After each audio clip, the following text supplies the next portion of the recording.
नमस्ते, मैं तो अशोक राज। आज हम लोग को क्या डिस्कस करने वाला है, जो वीआरआर यूनिट आप लोग को हैंडल करने का टाइम में, और नहीं तो जो आप नया जो इंस्टॉलेशन करने का टाइम में, और नहीं तो दूसरा कुछ जगह पे डिसमेंटल करके आप लोग को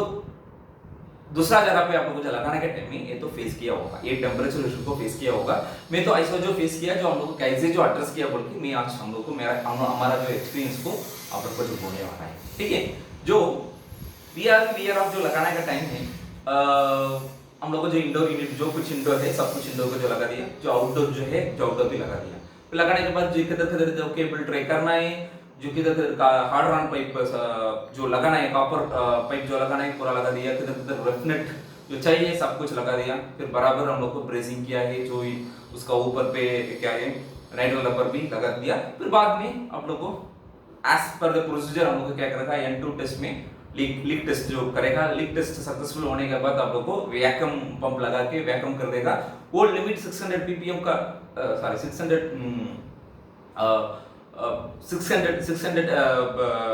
ppm का नीचे आएगा तो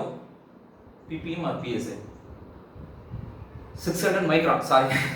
ज्यादा कुछ डिस्कस कर रहा हूँ इसलिए 600 माइक्रोन का नीचे आएगा तो आप लोगों को 600 और 600 का नीचे आएगा तो आप लोगों को क्या करेगा, जो ठीक है बराबर है के बोल के आप लोग को चार्ज करने के लिए रेफ्रिजरेंट को चार्ज करने के लिए आप लोग को जो ऑर्डर कर देगा। फिर ऐसा रेफ्रिजरेंट को चार्ज करने का टाइम में पूरा चार्ज कर दिया, फिर टॉपअप भी कर दिया, थोड़ा थोड़ा टॉपअप भी कर दिया। फिर बाद में भी जो कुछ चाहिए, जो आदमी लोग को डिजाइन किया होगा ना, ये सर्किट में इतना रेफ्रिजरेंट जो लगाना है बोल के सब कुछ चार्ज कर दिया। लेकिन जो आउटडोर चल रहा था, इंडोर सब कुछ चल रहा था, लेकिन हम लोग को बराबर जो कूलिंग नहीं आ रहा है। 2 घंटा चालू 2 घंटा 3 घंटा चालू करता हूँ, लेकिन बराबर हम लोग को जो मीटिंग रूम जो किधर है उधर हम लोग को टेम्परेचर को जो बराबर हम लोग को फील नहीं करता हूँ। ठीक है,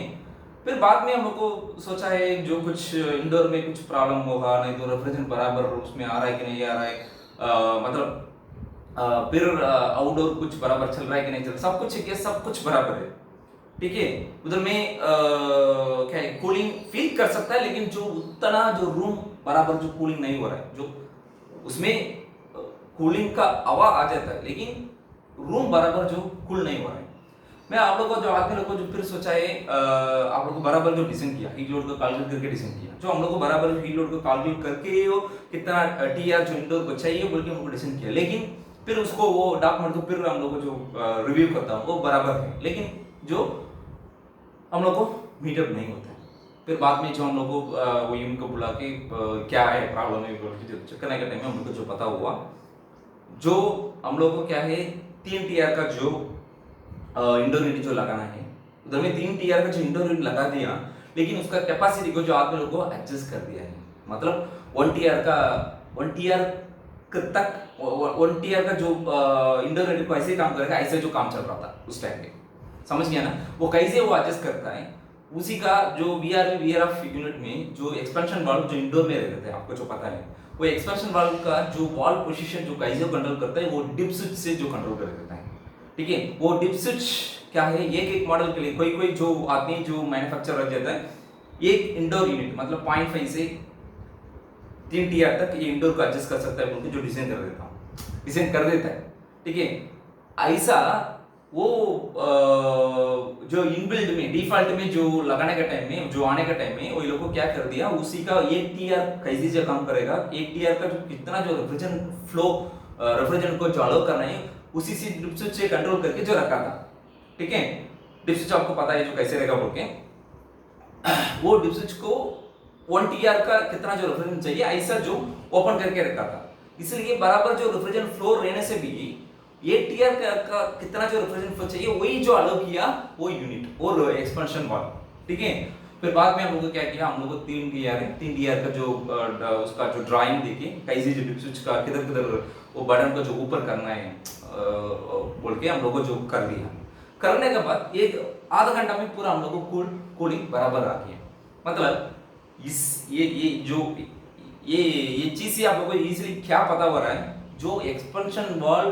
इलेक्ट्रॉनिक एक्सपेंशन वाल्व में जो इलेक्ट्रॉनिक एक्सपेंशन वाल्व का कंट्रोल करने का जो पावर जो डिप स्विच से मिल जाता है, वो डिप स्विच से आप लोगों को रेफ्रिजरेंट फ्लो को जो कंट्रोल कर सकता है ये मॉडल। मतलब कैपेसिटी, मतलब ये तो कैपेसिटी तो कम कर दिया with respect to refrigerant flow, ठीक है। तो ये चीज हम लोग को फेस किया, फिर बाद में हम लोग को सोचा है ठीक है सब कुछ चेक किया, लेकिन ये तो हम लोग को चेक नहीं किया था। क्यों बोलने से डिफॉल्ट वो जो बोर्ड है ना, पीसीबी बोर्ड का अंदर में जो रहता है वो डिफॉल्ट बराबर यही मॉडल का जो रहेगा, लेकिन कोई भी चीज में ऐसा डिफॉल्ट में दूसरा टीआर का जो आ जाता है, फिर बाद में हम लोग को ये टेम्परेचर इश्यू को एड्रेस करने के टाइम में हमको पता होगा वो दूसरा कैपेसिटी के लिए जो सेटिंग जो रखा होगा बोल के, फिर बाद में हम लोग को एडजस्ट कर दिया, ठीक है। तो ये चीज अभी आपको ये जो इश्यू से आपको क्या चेक करना बोल के पता आपको जो कुछ आइडिया आया होगा लगता है, मतलब जो कुछ सब पैरामीटर कुछ ठीक रहने से भी आप लोगों को जो पीसीबी बोर्ड का अंदर में जो डिप स्विच हो जाता है, डिप स्विच को भी एक बार चेक कर दो, नया लगा के टाइम, और नहीं तो डिसमेंटल करके दूसरा जगह से इधर आपका जो नया जगह पे जो लगाने का टाइम चेक करना है, ठीक है। सो आज के लिए इतना है। ये वीडियो से आपको क्या बता रहा है, डिप स्विच का काम आपको पता है ना, जो डिप स्विच का काम क्या है, इधर में जो इलेक्ट्रॉनिक एक्सपेंशन वाल्व को जो जा रहा है, जो इलेक्ट्रॉनिक एक्सपेंशन वाल्व का जो रेफ्रिजरेटर को कंट्रोल करता है, कैसे बोलने से जो डिप स्विच क्या कर देता है, उसका पावर जो कुछ इलेक्ट्रॉनिक एक्सपेंशन वाल्व को जो जा रहा है, जो डीसी वोल्टेज आएगा, वो डीसी वोल्टेज को बराबर जो कंट्रोल कर देता है, वो कैपेसिटी के हिसाब से जो चालू कर देता है। क्यों बोलने से वो यूनिट है ना, वो यूनिट दूसरा तो तीन मॉडल के लिए एक ही इंडोर यूनिट है, जो ऐसा एडजस्ट करने वाला जो सेटिंग उसमें हो जाता है। यही कारण से हम लोग को जो बराबर उस टाइम में हम लोग को टेम्परेचर अचीव नहीं हुआ, फिर बाद में हम लोग को अचीव कर दिया, ठीक है। सो आज के लिए इतना ही। वीडियो से आपको कुछ ना कुछ इन्फॉर्मेशन लेके जरा बोल के आपको मन में जो लगने से लाइक कीजिए, आपको फ्रेंड लोग भी शेयर कीजिए। ऐसा वाला चीज आप लोग मुझे फेस किया है और नहीं तो दूसरा कुछ चीज में ये ऐसा वाला एड्रेस कर सकते हैं, क्योंकि आप लोगों को कुछ आइडिया रहने से जो कमेंट बॉक्स में कमेंट कीजिए। कमेंट बॉक्स में कमेंट करने के टाइम में इंग्लिश में जो कमेंट कीजिए, सभी लोगों को जो पढ़ने के लिए जो पढ़ सकता है, ठीक है। सो आज के लिए इतना ही, धन्यवाद। हम लोग को दूसरा वीडियो में मिलेंगे।